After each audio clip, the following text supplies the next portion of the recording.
Okay, so we're gonna take a quick look at my Shaman Travel Kit version 0. So as you can see, it's a small case. I've attached a carabiner to it so that it can clip onto my drum bag. Inside, okay, let's start from the top. So I have a wooden spoon for my incense.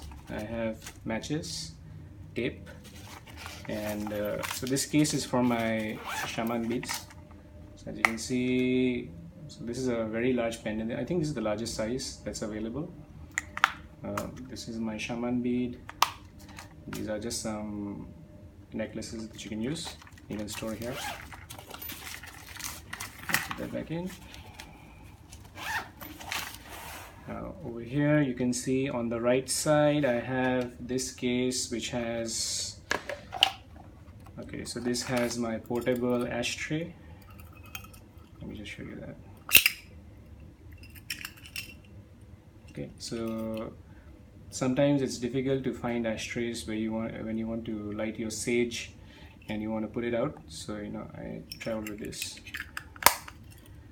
I have a lighter, 2 matches, some sage over here. Okay, I'll put this aside. Then I have a towel for cleaning up. Some sprays over here. Just some bubble wrap for the bottles.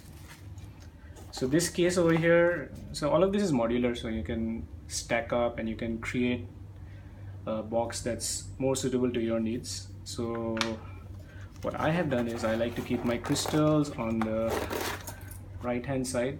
There aren't many crystals right now because most of my crystals are in India right now and they are being shipped to Singapore. Okay.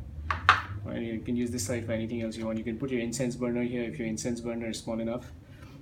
This is roughly 11 centimeters. This half of it is 11 centimeters. Okay. And over here I have my sprays. So all of these are 50 ml sprays. I don't know if you can see. So these are 50 ml spray bottles and I've kept them on this side. So let me remove that. And you have a small pouch here for other things, like I have a Sharpie, some scissors, and some measuring tape. Don't really need this, I think, but okay. Yep, so that's the Shaman Travel Kit version 0. So I'm going to update this again when I get my incense burner and I get my humidifier and things like that. All right.